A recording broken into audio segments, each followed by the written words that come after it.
पांडू नावाचा एक तरुण माणूस होता आणि तसेच त्याला 6 सख्खे भाऊ होते. त्याच्या सगळ्या भावांची लग्नही झालेली होती, तरी पण ते एकत्र कुटुंबात राहत होते. पांडूचे आई वडीलही त्याच घरामध्ये राहत असत. पांडू हा सगळ्यांचा लाडका होता. खरं म्हणजे सगळ्यात लहान आणि शिकलेला तोच होता. पांडू सकाळी लवकर उठत असायचा. घरामधील त्याची कामे उरकून सकाळी लवकर शेतामध्ये जात असायचा. दुपारपर्यंत तो शेतामध्ये काम करत असायचा.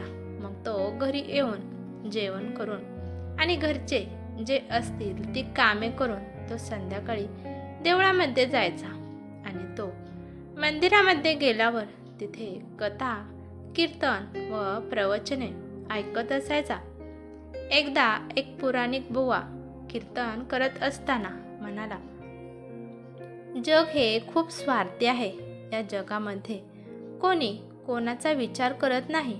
आई वडील हे मुलांचा विचार करत नाहीत. सख्खा भाऊ हा आपल्या भावाचा विचार करत नाही. घरामध्ये नवरा बायको हे सुद्धा एकमेकांचा विचार करत नाहीत. या जगामध्ये असं आहे की कोणीच कोणासाठी बनलेलं नसतं. हे ऐकून पांडू पुराणिक बुवांना म्हणाला, बुवा महाराज, मला क्षमा करा. तुम्ही काल पुराणामध्ये जे काही सांगितलं ते मला बरोबर नाही वाटले. या जगामध्ये प्रत्येकजण स्वार्थी आहे असं नाही. आता खरं तर माझंच उदाहरण घ्या ना. माझ्यावर माझे आई वडील, बायको, भाऊ, भाऊजया हे सर्व माझ्यावर खूप प्रेम करत आहेत. मी घरामध्ये कोणतीही गोष्ट मागितली तरी ती मला मिळते म्हणजे मिळतेच. अचानक कधीतरी मी आजारी पडलो तर घरातील सर्व लोक माझी खूप काळजी घेतात. ते सर्वजण माझ्या भोवताली बसत असतात आणि मला कुठेतरी दुखापत झाली की त्यांच्या डोळ्यातून अश्रू येऊ लागतात. या गोष्टीला, या वागण्याला काही स्वार्थ म्हणतात का?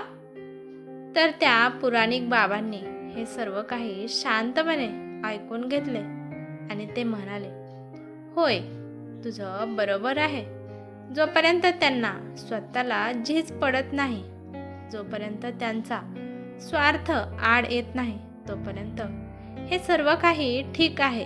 पण जर त्यांना कधी कोणत्या गोष्टीमध्ये तोड बसेल आणि त्यांच्या हितामध्ये जर बाधा आली तर ही तुझीच माणसं तुझी काळजी करणार नाहीत.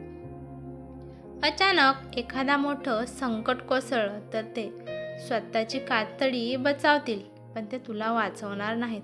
परंतु पांडूला हे मात्र सर्व काही खरे वाटेना. तेच पुराणिक बाबा म्हणाले, तू जर माझ्याशी हातमिळवणी केली तर मी माझं म्हणणं मी सिद्ध करून दाखवीन. आता खरोखरच पांडूने मात्र त्या गोष्टीसाठी संमती दिली. असंच एक दिवस पांडू घरी आला आणि म्हणाला की माझ्या छातीत खूप दुखतंय. म्हातारे आई बाप त्याच्याकडे आले. काय झालं म्हणून.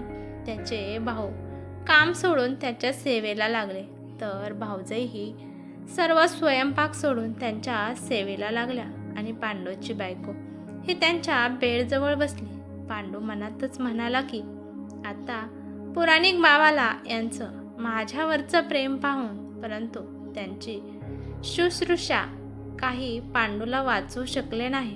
तो मेला आणि आईबापांच्या शोकाला पारावर राहिला नाही. पांडूचे भाऊ म्हणाले, पांडूशिवाय घरामध्ये जगणं अगदीच शून्य आहे. भाऊजही म्हणाल्या, आमच्या मुलापेक्षा आम्ही त्यांच्यावर जास्त माया लावले होते. आता आम्हाला पांडूशिवाय जगणं अशक्य झालं आहे. तेवढ्यात पांडूची बायको म्हणाली की त्यांच्याशिवाय जगून मी काय करू. देवा, मला मरण येऊ दे. आणि लवकरच पांडू मेल्याची वार्ता ही गावभर पसरली व तसेच सारे गावकरी त्यांच्या घराकडे येऊ लागले व ते पांडूचे आई वडील व त्यांच्या भावांचे सांत्वन करू लागले. तेथील गावातील बायका भावजया व बायको यांना समजावू लागल्या. तर तेथे पुराणिक बाबा सुद्धा आले होते व त्याने पांडूच्या आई वडिलांचे सांत्वन केले. तर आई वडील म्हणाले की आम्ही म्हातारे झालो आहोत. पांडू ऐवजी आमच्यावर धाड घातली असती तर आम्हाला किती आनंद झाला असता. तेवढ्या पुराणिक बाबा म्हणाले, तुम्हाला खरंच असं वाटतं? तर त्याच्या आईवडिलांना राग आला आणि ते म्हणाले, होय होय, मृत्यू या घटकेला आला तरी आम्ही तयार आहोत, पण आमचा पांडू मात्र उठला पाहिजे. तर हे ऐकून पुराणिक बाबाने पेलाभर दूध मागितले आणि त्या दुधामध्ये त्याने कसली तरी पावडर टाकली आणि दुधाचा रंग हिरवा झाला. मग तो पुराणिक आई बाबांकडे वळून म्हणाला, हे दूध विषारी आहे. तुम्ही जर हे दूध पेला तर पांडू लगेचच उठेल.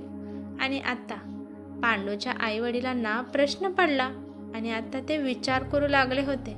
तर थोड्या वेळाने बाप म्हणाला, पुराणिक बाबा, आम्ही हे दूध पिलो तर आमचा पांडू जिवंत होईल याची काय खात्री देणार तुम्ही? होय, मी खात्री देतो, असे पुराणिक बाबाने म्हटल्यावर त्याचे वडील म्हणाले, समजा तो जर उठला नाही म्हणजे घरामध्ये एकाशिवाय 2 प्रेत होतील. असे म्हणून त्याने दूध प्यायचे नाकारले. मग पुराणिक बाबा हे त्यांच्या आईकडे वळाले.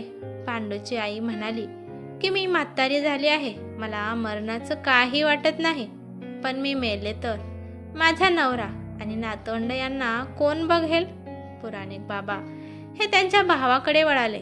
तर पांडूचे भाऊ म्हणाले की आम्ही जर मेलो तर आमच्या बायका मुलांचे काय होईल? व पुराणिक बाबा त्यांच्या भावजायांकडे वळाला. तर त्या म्हणाल्या की पांडू मेला म्हणून आम्हाला खूप वाईट वाटतं, पण आम्हाला मुले आहेत. तसेच काही दिवसांनी आम्ही पांडूला विसरून जाऊ. शेवटी पुराणिक बाबा हा पांडूच्या बायकोकडे वळाला. तर पांडूची बायको म्हणाली की मी तरुण आहे, अजून संसाराचं सुख काही मी फारसं उपभोगलं नाही. मी जर जगले तर दुसरं लग्न करीन आणि माझं आयुष्य मी सुखाने जगेन. आणि त्याचप्रमाणे त्यांच्या घरातील प्रत्येकाने ते दूध प्यायचं नाकारलं.